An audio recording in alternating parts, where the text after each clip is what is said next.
Un placer siempre contar con su presencia y tener el honor de estar en sus casas. Seguimos hablando de los presidentes, ahora hablamos de Valentín Gómez Farías, que su nombre completo es José María Valentín Gómez Farías. Él va a nacer en Guadalajara, lo que antes se le llamaba Nueva Galicia, un día 14 de febrero de 1781. En la Ciudad de México va a morir el día 5 de julio de 1858. Él va a ser un médico político mexicano que se va a desempeñar como presidente de México en 5 ocasiones. Toda esta trayectoria de este hombre en el que va a tener pues una colaboración, eh, él va a ser predecesor de Manuel Gómez Pedraza, sucesor de Antonio López de Santana, que había sido, ¿sí? Y que va a traer en su pues trayectoria todo una, se puede decir, experiencia laboral, si se podría decir en esta forma, porque va a ser pues uno de los representantes. Recuerden que cuando estaba Santana, que cada rato estaba participando en batallas o pedía permisos, todo, él se quedaba de sucesor y él va a morir a los 77 años de edad, ¿sí? Y va a ser sepultado en el Panteón Civil de Dolores, rotonda de las personas ilustres. Aquí, como dato importante, el Panteón Dolores pertenece a la familia Galloso, ¿sí? Un dato para que lo tengamos presente. Bueno, pues este panteón, que es todo un acontecimiento, otro día vamos a hacer un video acerca del Panteón Dolores, donde hay una arquitectura preciosa, muy muy bonito está ese panteón en la Ciudad de México. Él es de nacionalidad española y que va a ser su esposa Isabel López Padilla, va a tener a su hija Ignacia Gómez Farías, a Fermín, a Casimiro, a Benito y a María de la Paz Gómez Farías. Toda esta situación en la que nosotros vamos viendo cómo se va él desenvolviendo, pues cuando entra a su educación en la Universidad de Guadalajara y va a hacer su ocupación ya como médico y político. Él va a estudiar medicina en la Universidad de Guadalajara y va a ejercer su profesión en la ciudad de Aguascalientes. Ahí fue elegido como regidor. Tras la caída del imperio, y se va a destacar en los debates y en las redacciones de la Constitución de 1824. Como una fuente liberal y defensor del federalismo, fue senador de Jalisco entre 1825 y 1830. Además, fue el primer presidente en esa Cámara. Es la única persona en la historia de México que ha participado en la elaboración de 2 constituciones federales, la de 1868, que fue declarado benemérito de la patria, y en sus restos fueron trasladados a la rotonda de las personas ilustres. Años después también es igualmente conocido como el patriarca de la democracia y el patriarca de la reforma. Todo esto que va a irse arrastrando, porque fíjense que es fundamental los primeros años, cuando, como decimos, él va a nacer en Guadalajara. Él va a ser hijo del próspero comerciante José Antonio Lugardo Gómez de la Vara y de María Josefa Martínez de la Vara y de María Josefa Martínez de Villavicencio, ambos criollos de Guadalajara. En 1800 va a entrar él a estudiar a un seminario en Guadalajara, institución que se caracterizaba en esa época, como otras en su tipo, por la presencia de las ideas del liberalismo político entre los profesores. Se puede decir que influenciaron desde entonces la recién Revolución Francesa que se venía pues platicando. Más tarde va a estudiar medicina en la Universidad de Guadalajara. Cuando él se va a graduar en 1807, luego fungiendo como profesor después ejerciendo su profesión en Aguascalientes, graduándose él en 1807 y luego fungiendo como profesor, va a ocupar pues una regencia en el ayuntamiento de esa ciudad. Fue elegido diputado para las Cortes de Cádiz en 1821 y se adhirió al Plan de Iguala, siendo diputado por Zacatecas en el primer Congreso Constituyentes. Fue uno de los 46 legisladores que va a firmar la proposición para que Agustín de Iturbide fuera elegido emperador, siendo uno de los más significados en esa época oradores que a favor de esa causa. Pero cuando Iturbide, ya coronado, disolvió el Congreso, se convirtió totalmente en su opositor y apoyó pues el plan de la Casa de Mata de Antonio López de Santana, que va a dar, como pues se puede decir, un cauce a las instalaciones de la República. Ya más tarde va a participar activamente en la campaña presidencial de Guadalupe Victoria. Gómez Farías, un liberal radical para su época, estaba convencido de que el progreso de México era obstaculizado por dos grandes instituciones heredadas pues del pasado colonial, que era el clero y el ejército, y se dedicó a luchar contra ellos. En toda su carrera política, como habíamos comentado que él había sido pues senador de Jalisco en 1825 a 1830, después secretario de Hacienda durante el gobierno de Manuel Gómez Pedraza, el 2 de febrero al 31 de marzo de 1833, siendo luego elegido vicepresidente. Como tal, sustituyó a Santana en la presidencia de la República en 4 ocasiones. El 1 de abril al 16 de mayo y del 3 al 18 de junio y del 5 de julio al 27 de octubre. La cuarta fue el día 16 de diciembre al 24 de abril de 1834. Durante estos interinatos, pues se enfrentó conflictos con el clero y con los centralistas conservadores, así como una epidemia de cólera que causó pues decenas de miles de muertos. Mientras tanto, una convención de colonos en Texas redactó pues peticiones al gobierno mexicano para abolir la prohibición de entrada de angloamericanos al territorio, título para los ilegales y la separación de Texas de Coahuila.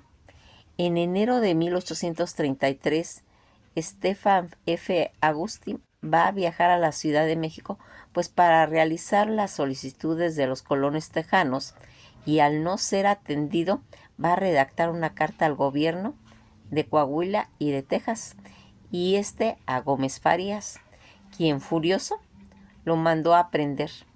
Cuando Santana tomó de nuevas cuentas la presidencia, liberó a Agustín, aunque permaneció arraigado hasta mediados casi de 1835, pues en la capital. Todo esto que él va a tener bien claro, bien manifestada la primera reforma liberal que se va a ir desempeñando pues en el transcurso de un año, alternando en la presidencia de la República con Santana. Entre abril de 1833 al 34 va a promover pues una serie de leyes conocidas en conjunto como la Primera Reforma, cuyo objetivo principal era destituir a base jurídica de la supremacía eclesiástica a los asuntos civiles. En cuestiones en lo económico, los bienes de los duques de Monteleones, descendiente de Hernán Cortés, pasaron a poder de la nación y se destinaron a las tareas tanto en cuestiones educativas. Secularizaron pues las misiones de California y se confiscaron las posesiones de los misioneros en Filipinas. Con respecto a la iglesia, se le prohibió al clero tratar asuntos políticos y vender los bienes que se encontraban en su poder y que no tenían alguna utilidad pública o beneficiosa o rentarlas económicamente. Los diezmos pasaron a ser voluntarios y desaparecieron las obligaciones civiles de los votos eclesiásticos. Se suprimieron las sacristías mayores, los edificios de jesuitas fueron cedidos a los estados de la Federación y se ordenó la secularización en todas las misiones de la República. Se pusieron en subasta pues los bienes que se detectaban en los misioneros en San Camilo y fueron suprimidas la censura de prensa en materia religiosa. Todo esto en cuestiones militares se va a ordenar la destitución de los jefes de las promulgaciones contra las instituciones federales. También se va a ordenar la reducción del ejército y se fomenta la formación de milicias civiles en los estados de la República. La pena de muerte por el delito político va a quedar abolida. En el ámbito educativo se va a crear la Dirección General de Institución Pública para el Distrito Federal y el territorio de la Federación, la cual quedaba encargada en regir la educación y la administración, las rentas destinadas con el objeto, así como de custodiar tanto los monumentos históricos y todas las antigüedades, abrir nuevas escuelas públicas, impulsar el sistema lancasteriano de enseñanza y vigilar el funcionamiento de los colegios a cargo de particulares. Fueron cerrados el Colegio de Santa María de Todos los Santos y la Real y Pontífice Universidad de México. Se decretó el establecimiento de una biblioteca nacional y la apertura de 6 centros especializados en la educación superior. También se va a ordenar al representante de México ante el Papa que pidiera la disminución de los días festivos y el Congreso resolvió que el patronato institucional que durante pues siglos había dado a la corona española atribuciones de nombrar pues tanto curas, obispos, arzobispos, que era un derecho de la nación. Además, se juzgó los organizadores del asesinato de Vicente Guerrero, la mayoría de ellos ministros de Anastasio Bustamantes. Se estuvo haciendo toda esta investigación a fondo. Estas disposiciones de orientación liberal pues realmente indignaron al clero. Los conservadores y los militares quienes exigieron pues el regreso de Santa Anna en el momento en que se había retirado de la presidencia afirmando que estaba pues enfermo, decía Santa Anna, y mediante una asonada provocación de la disolución en el Congreso y exilió al vicepresidente, además de derogar pues, todas las leyes que había dado. Ya en 1838 Gómez Farías va a volver al país y 2 años después se unió al levantamiento del general José de Urrea, cuya derrota lo obligó a exiliarse de nuevo. Ya de regreso nuevamente en 1845, en diciembre del año siguiente, en medio de la guerra de los Estados Unidos y del Congreso, lo va a designar nuevamente, más como el vicepresidente. De nuevo, bajo tal condiciones, asumió el poder en su 15 interinato, porque Santa Anna pues partió para hacerse cargo del mando de las tropas mexicanas, pues por esa invasión de Estados Unidos. Sus principales acciones de gobierno fue derogar las 7 leyes centralistas, la expedida en 1836 y la restauración de la Constitución de 1824, importantísimo. De esta forma, un país regresó de forma efímera pues al sistema federalista. Más tarde pues apremiado por los abastecer de recursos a la milicia que peleaba en el norte del país, pretendió financiar la guerra con los bienes de la iglesia, lo que provocaría en la Ciudad de México, pues se puede decir un motín o un levantamiento por el clero. Conocido como la Rebelión de los Polcos, Santana, quien acababa de dirigir al ejército mexicano en la batalla de Buenavista, va a regresar precipitadamente y lo destituye el día 21 de marzo de 1847. Posteriormente, ya como diputado, se opuso al Tratado de Guadalupe Hidalgo, eh, pues practicado en las invasiones de la guerra de los Estados Unidos. Recuerdan que ahí es donde se va a hacer toda la negociación, pues para vender las tierras. Ya en sus últimos años, pues él va a presentar situaciones en 1852, va a ser derrotado en la contienda por la presidencia de la República y en 1853 Santana volvió al poder al instauro pues la dictadura.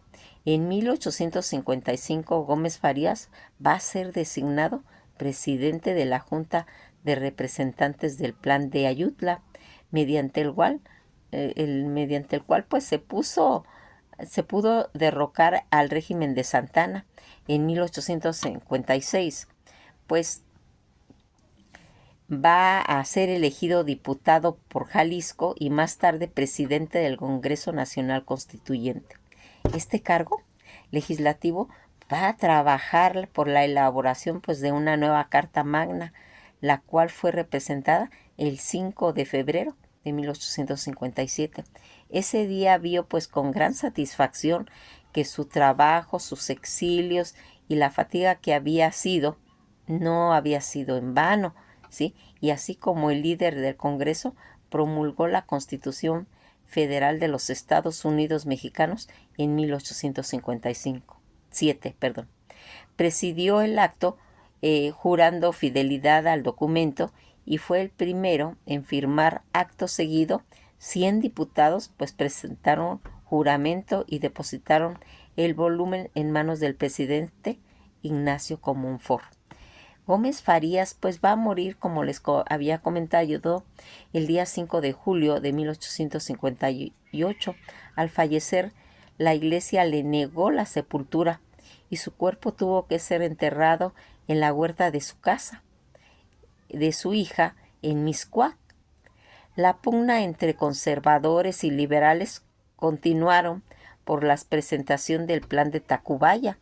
Los conservadores, que desencadenaron la guerra de reforma, él no sobrevivió para ver pues todo este acontecimiento que ocurriría en 1867, el triunfo y la restauración de la República, y en julio de 1933 sus restos fueron trasladados a la Rotonda de Hombres Ilustres.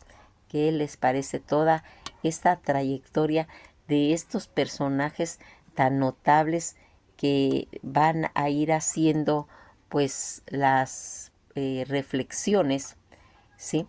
Que tuvo este hombre, por ejemplo, pues las aportaciones que tuvo él en cuestión de la educación?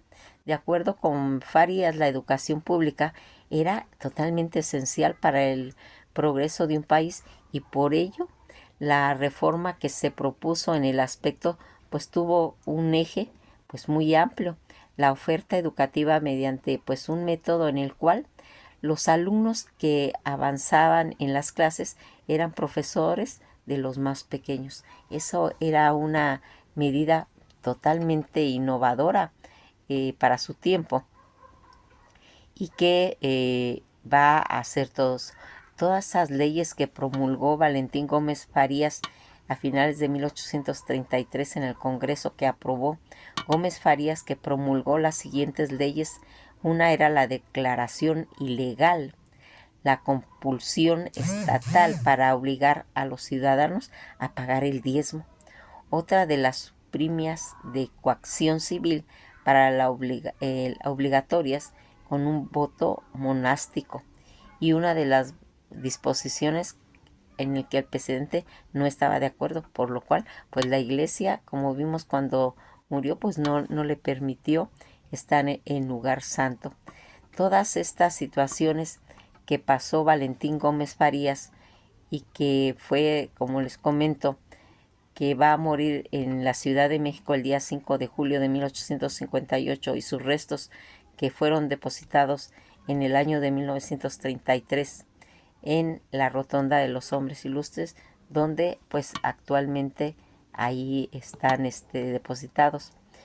El contenido más importante de la reforma liberal de 1833, tras de suprimir todos los bienes militares en los negocios civiles, por lo tanto los tribunales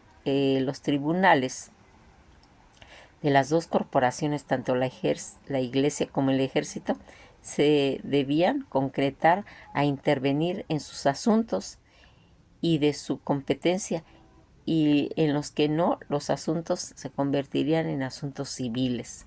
Toda esta situación pues como que no les vino bien o no les favorecía, ¿verdad?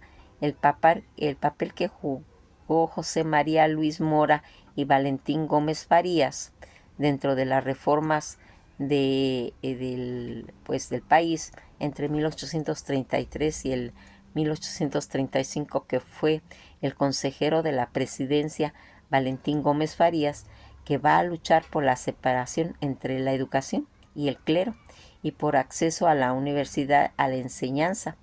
Creó el Colegio de la Ideología, destacó como pensadores durante las primeras cuestiones pues de la reforma, y que va a hacer todas esas aportaciones, como vimos, pues la clausura de la Universidad Pontificia, porque en esa se concentraba pues un grupo contrario a las ideas de México, independiente y democrático, y reemplazarlas por una dirección de institución pública que se encargaría todo lo relativo en cuestiones de la educación a los mexicanos, y que va a irse logrando pues más adelante.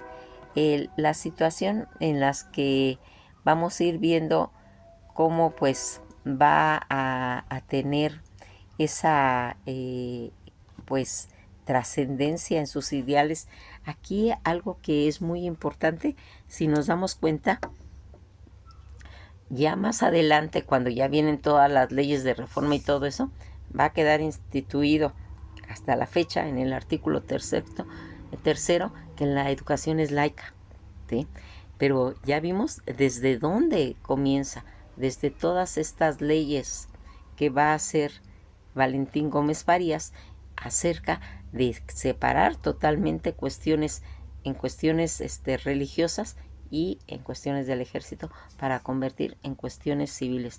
Pues esto ha sido todo por hoy, y pues seguimos viéndonos en los demás videos para ir platicando de esta trayectoria que van haciendo, que también va ya teniendo formaciones a nivel de la reforma, pero que son puntos importantes en los que participaron estos hombres como presidentes de la nación en la Ciudad de México. Que pasen un bello día y nos veremos en el próximo video.